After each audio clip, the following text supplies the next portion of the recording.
Hi everybody, my name is David. Thank you for watching CNXG. This is a Q&A video where I'm answering your guys' questions. Any questions you have, please go down below in the comment section here and ask me anything you want, and I will answer them in the next Q&A video every single Monday, okay?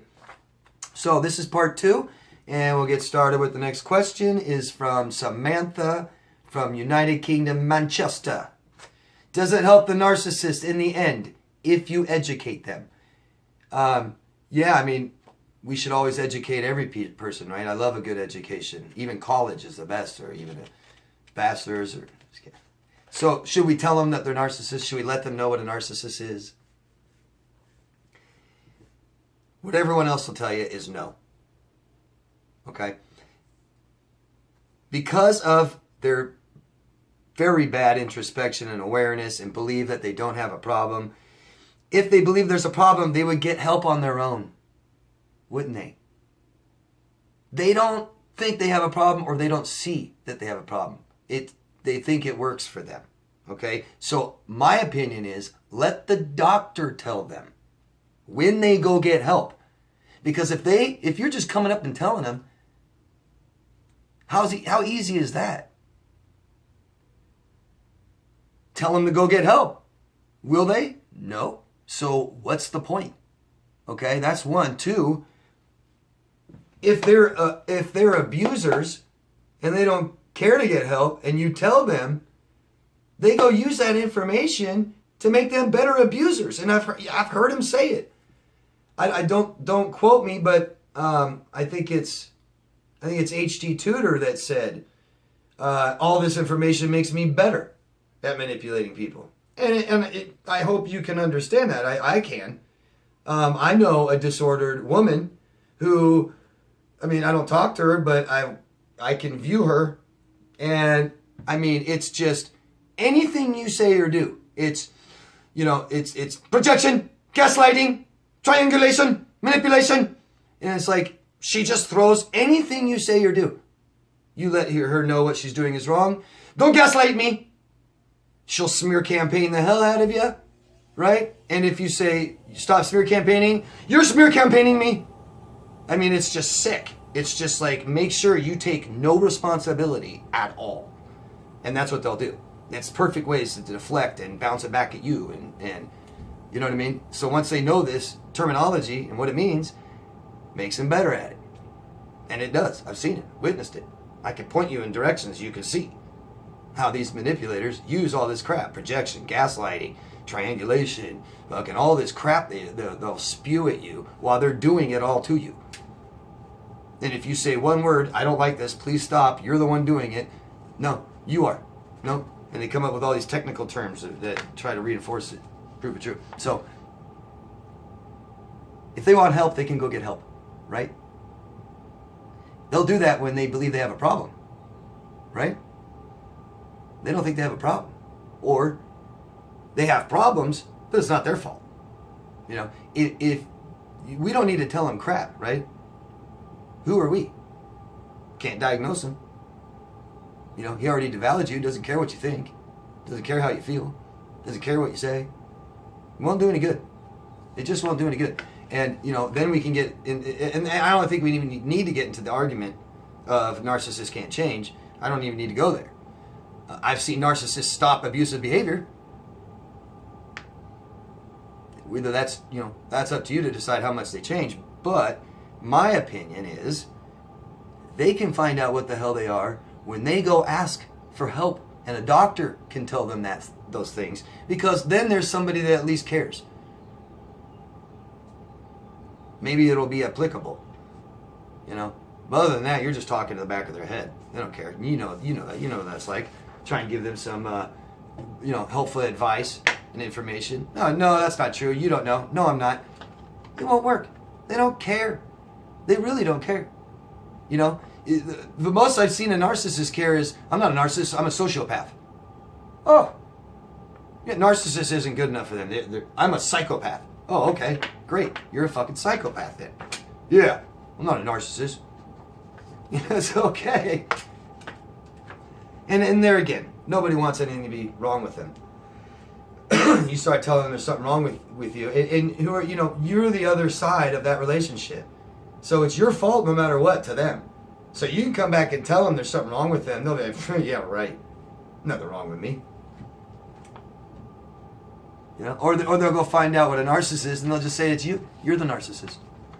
And then the nice, caring, introspective person that you are, you'll start doubting yourself, going, shit, maybe I am. Because then he'll start looking like he's doing better, and you aren't doing better, and you're like, God, maybe I'm the narcissist. Leave it alone. Leave these people alone. Stop talking to them. Walk away. Turn your back on them. Walk away from them and don't look back. Who cares? Don't tell them nothing. Tell them goodbye. Leave me alone. That's it. Okay? I hope you understand. I hope that makes sense. I mean, that is my opinion, but I really believe that works out for the best that way. Okay? Thank you. Cindy from Boise, Idaho. Hello, Cindy. I've been told my ex is doing better, and it makes me doubt myself because he told me I brought the bad out in him, and I wonder if another girl will get the good him. Also, he has our photos on his Facebook, I've been told, and he's trying to get a new girl. Well, don't be fooled. Don't be fooled. You've already been fooled. This person's already fooled you. Don't let this shit fool you, okay? He has ups and downs, right? And that's why he was so good in the beginning of your relationship. So they'll dust themselves off and be like, oh, I'm great now. Oh, yeah, I'm single. Woo, woo, woo. He feels like crap about himself, okay? He's got a personality disorder. That's major, okay? He ain't going to be happy. He ain't going to be functional. I don't care. He's looking for a new girl because he can't be alone. He won't fix anything. He'll jump right into another relationship. He'll be abusive, and he'll blame her, and it'll dump her, or she'll dump him again. He'll try and come back to you. Okay? And you want the good him? The good him was a lie. The good him was a lie, Cindy. It was a lie. He lied to you. He put on a facade. Okay? He painted a picture, a pretty picture that you like looking at. And then he shit all over it. Then he crapped all over that picture. And you still have that picture in your mind. And you think that he's painting that picture now for someone else. And he is. He's just painting that picture, and he's going to crap all over that too. Okay? Try and watch my CPTSD videos. This is what it's about. Okay, CPTSD, guys, it's a real thing. This is a huge breakthrough to understand and realize that all these disorders and feelings that we have, and that they're all mean one thing. Okay, it's this. This tells me that you've probably been neglected as a child. That makes us doubt ourselves all the time. Okay, just like when we're children, we believe when our parents get a divorce, we believe it's our fault. That's you know what I mean? It's kind of like that. So try and watch those videos and try and get an understanding of this. And tell your friends you don't want to hear about him. Okay? No more updates.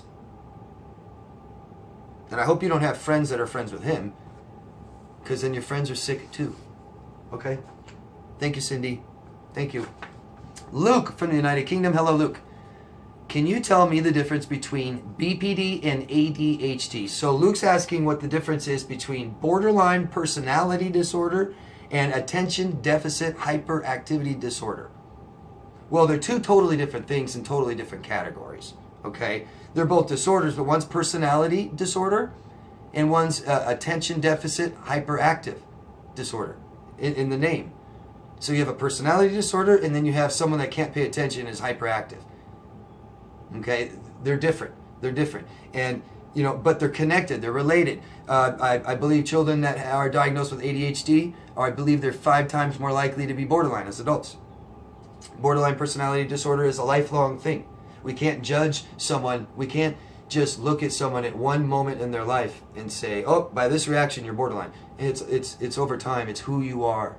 It's who you are. ADHD, the best way to understand the difference is start looking at the causes, which are still not perfectly understood, but ADHD causes can be an adult, adolescence, childhood. You can be born that way. It can be caused by head damage, trauma, stuff like that. Okay? Borderline personality disorder is due to emotional trauma. Emotional trauma. Some people even say ADHD is created by a lack of just parenting, letting kids do what they want. Too much TV is being blamed for things like that, okay? So if you want to know the difference, just start looking at the causes. That really helps you understand. Causes. BPD caused early in childhood, developmental thing. And they don't develop emotionally correctly. Usually due to massive abuse. Physical, sexual, and neglect. Okay? It's usually always neglect mixed in with some physical, some sexual, or both, or all three. Okay? ADHD, you can get hit in the head too hard and get it. And it's a problem with your attention. That's the attention deficit. And then the other part is hyperactivity. Some patients diagnosed with ADHD really only have a problem with hyperactivity, not so much attention. Okay? I hope that makes sense. I hope you understand. If you have more questions on this, feel free to ask me. But look this stuff up. Get a real understanding of the two, the difference of the two, okay? Very connected, and I guarantee you they're misdiagnosed. I guarantee you they're misdiagnosed frequently. I'm sure there's a lot of children that are borderline and get diagnosed with ADHD. Or ADHD could be a subset. Almost. Okay? Hope I helped a little. Thanks, Luke. If not, like I said, ask me again, okay? Betsy from Mexico. My daughter is almost 16, learning who her father is, that her father's a narcissist. My mother is a narcissist. Okay, let me start over. I'm reading that wrong.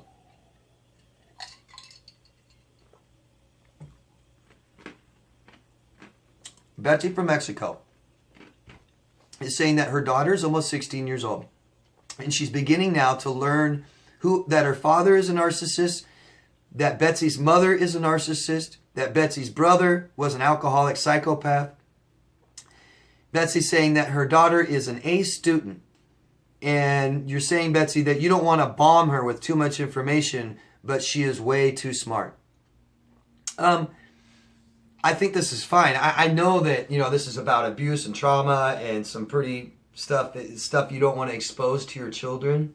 But, I think when a child starts asking questions, it's a good time to start telling them.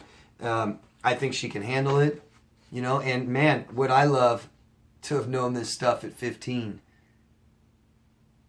Awesome. And if anything, maybe it'll help her understand some of the loved ones in her family that mistreated her wrong. Maybe she can understand that, because children, we seem to take it in as there's something wrong with us, So if she can understand that some of these people, there's stuff wrong with them, not her. And I think that's great. Maybe she'll be, I don't know, maybe she'll be one of the next teachers in this field, But I think it's great that she is that she is motivated to know this stuff. I think is awesome. That's really cool. So encourage her. Unless I'm wrong. I mean, I don't have children, so I hate to tell people what to do with their children. Other parents out there, or anybody, if you have opinions on this, is it okay to teach your children this kind of stuff? I totally think so. The one reason I would not is they're a little younger maybe, but it's if you're doing it to show them like who their father is or who their mother is, it shouldn't be done by their parent, because that's like talking bad about the other parent. You never want to do that. You never want to tell your children that their parent is bad and talk bad about them. It will push them away from you. Trust me, big time. But as far as just the information, why not? She's almost 16. She's going into college 2 years from now. Okay? Maybe this is what she wants to study. Awesome. Encourage it. Great. Tell her to watch my videos.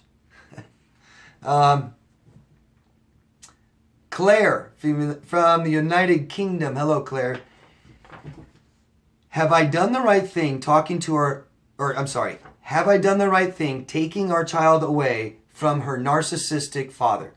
I feel it's the right thing to do, but I'm worried I look like a bad mum. Mum. I always think that's so cute how you guys call moms mums. Your child doesn't know what's best for them. Her father doesn't know what's best for them. Who's left? Mom knows best. Mom knows best. Okay? You're worried about what other people think. Who cares? Okay? You're going to raise your child the way you know is right. And that's the right thing to do, by the way. I mean, my opinion. But there's nothing worse. You know, we can do without a father. What really damages us is a father that's around, you know, that verbally, mentally, emotionally abuses us. That's horrible. That's hard to repair. A missing father, that can be repaired easier. Okay? She needs both parents, but not abusive ones. She has you, Claire. She'll be just fine. Okay? She'll be just fine. Watch my CPTSD videos, please. This looks like I said earlier, this looks like you're probably neglected as a child as well. And you doubt yourself. That's what neglect does. We doubt ourselves later in life. And I know you want to be the best mother. That's great. You're asking for others' opinions. Keep asking. Keep asking. She should be in therapy. Okay? She needs to be in therapy. So I know the United Kingdom is kind of on therapy, but let me ask you, how's everyone doing over there? You know what I mean? So get her in therapy and ask the therapist. Be validated by the therapist. You know, and that's a sad thing, because the therapist, if that therapist doesn't know anything about narcissists, they'll say, oh no, she needs to be with her father. And you'll say, well, her father emotionally abuses her.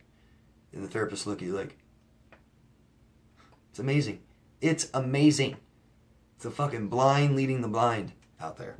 But you keep looking. You keep looking for a child therapist that understands childhood trauma, understands emotional abuse, knows a little bit about narcissists. And there are. I know there's some in the United Kingdom. Been told. So good luck, Claire. Keep looking. Don't stop. Don't doubt yourself. Because you know what? She's your child, not anybody else's. Right? So we form our children to become who they are, not anybody else. Okay? And not anybody else has to deal with that your child's pain. Right? Good luck, Claire. No more doubts. Go get help. Get your child in therapy and ask the therapist what they think. They're going to say the same thing if they know anything about this stuff. You know, abusive fathers. What are you going to do? What's the alternative? Not a good one. You're doing great. To be able to do that is awesome, because so many times these people, these disordered abusers, won't let go of the children. They don't care about the children, but they won't let go of them. It's a connection to you. I don't want to fail. I want to win this fight. I want to get attention from you. Stuff like that. Okay? So I think that's great. Great. I hope he stays away. Hope he stays away until your child learns what he is. That's it, guys. Thank you very, very much. Okay, if you could, please share this stuff. Put it out there. Forums, groups, social media. Give it to people you know need it or suffering from this. Okay? Let's stop the suffering. All right? Thank you, guys. Always love yourself first, and I'll see you next Monday. Bye-bye.